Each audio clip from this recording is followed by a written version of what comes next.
Welcome to Sacred Tea. I'm Phil, and I'm here to share what I've learned, what I'm still learning, and what I'm leaving behind for my son and anyone else the universe sends this way. So if you want to create your life, dream life, manifest with purpose, heal genuinely, or simply live a life that feels good, you're in the right place. So let's get into it. So,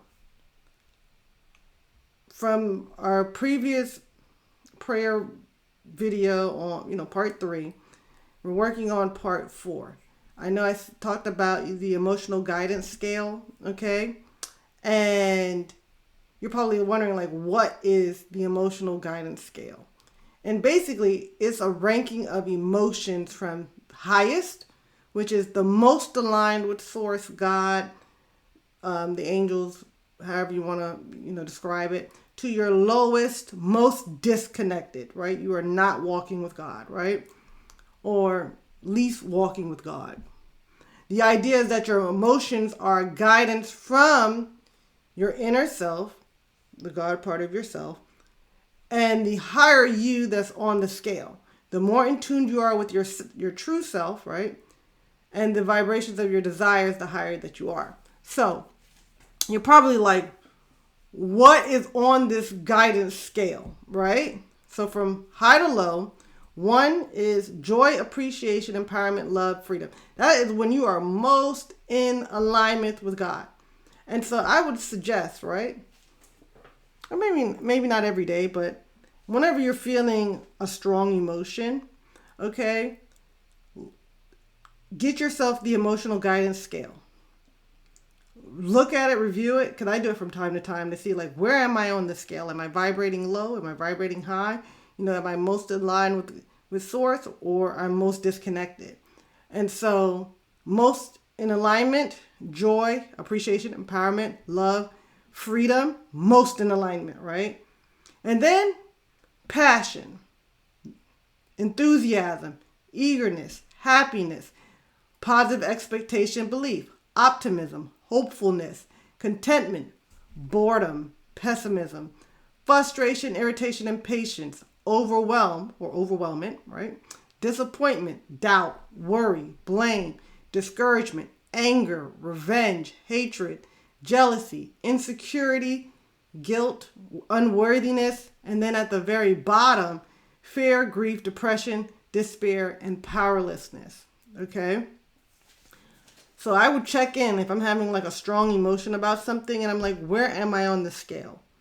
Now, we're always moving, right? We're always like up and down on the scale. Like we're never like sitting in one spot. So if you like fall below, happiness or whatever, that's part of the game. If you are feeling powerlessness, right?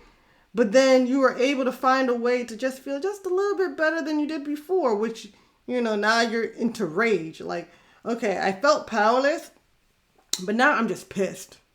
Anger, rage, I just, whatnot. You're moving up, okay? You're moving up the scale, right? You're getting closer to God. I know people are like, how could, me feeling powerless to now me feeling rage means that I'm getting closer to God. You're moving up the scale. You're moving up the scale. To now blame, you're moving up the scale. To I'm just frustrated with the situation, you're moving up the scale. To hopefulness, like, okay, I was frustrated, but now I feel hopeful. You're moving up the scale. You're moving up the scale. And so we talk about, having this momentum, right? Like how do we move through the momentum, right? And I keep saying that you can manifest, or your prayers are most likely to be answered, or you're most likely in alignment with God, the higher you're up on the scale. But you can manifest on either side. I keep talking about this either side you can manifest from. So you can manifest in despair. That's when I was talking about, like, hey, you're in despair, you're in fear or whatnot. The poor money management example that I'm always using, where the guy or the girl or whoever is in fear that they're going to lose their apartment, right? you can manifest in that space. You know, I sat there and I thought about it today, and I'm like, how do you manifest at 22? At fear, grief, depression, despair. What does that look like? Well, that looks like somebody who's selling drugs. I need money. I don't know how I'm going to get money, so I'm going to sell drugs. Or someone who's, I'm going to get this relationship with this man or woman or whoever, right? I don't care if they're married. They're going to be my guy now, my woman now, right? Or, well, how do I, move up in my job? That's look like stealing somebody's work. Look like stealing someone's work, sabotaging someone, right? And that's from a low vibrational place, right? You are manifesting in a low vibrational place. When you're sitting there and you're plotting on the next person, low vibrational place. When you decide that you're going to go ahead and you're going to balance the scales, so to speak, you are from a powerless place. Hence where you are manifesting at 22, right? And what happens when you're manifesting there? You're like, that's where karma comes. Karma comes anyway. Karma is happening whether you like it or not, whether you're doing good stuff or bad stuff. Karma only just suggests what you're going to get, what kind of stuff you're going to get, what that's going to look like. So are you going to be getting good stuff, or are you going to be getting bad stuff or unfavorable stuff, right? More lessons, more interesting lessons to learn, right? So what does that look like for someone who's selling drugs? We already know you're going to jail.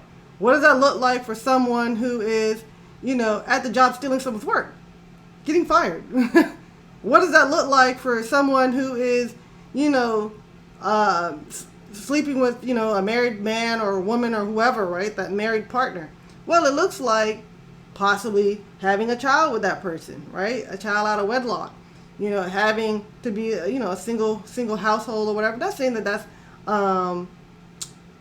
that is a consequence of a decision, but more or less, yeah. I mean, it's not necessarily punishment. It's just, that's the lesson that you're now learning, right? And what does it look like for you to be manifesting on like a level 1, right? Well, the joy, appreciation, love, and all that. That's where all the great stuff come in at. Oh, I wanted a new house, blah, blah, blah. And then you get the best house for the cheapest amount of money or whatnot that you thought you could have. Or you wanted a new job or whatever. You wanted, not a new job, but necessarily like a promotion or something. And you end up like having the freedom of getting, a work from home job, or, you're an entrepreneur or something to that effect. Or, you're looking for that type of relationship, and it happens to be the best relationship on the planet. This is the love of your life. You found your soulmate. God sent you, an angel directly from heaven and brought them down to you or whatnot. That's what those things look like. Okay? That's the difference between, manifesting at a level 1 with all the good stuff and manifesting at level 22 where you're getting all the crappy stuff. Right? And I was wondering, I was like, well, if you can manifest at either spot, what's stopping you from manifesting at 22? Because it seems like 22 is easy to get to. Like powerlessness and hopelessness and all that stuff feels like it's very easy to manifest there. But not really. It just sucks. The outcomes is not worth it. So, if this has resonated with you, right, don't keep it to yourself. Go ahead, like, subscribe, share it with someone who needs this moment of reflection too. And if you want to be part of the conversation, send in your voice note. Your story might be the next one we sip on together. Until then, stay grounded, stay open, stay sacred, and sip slow.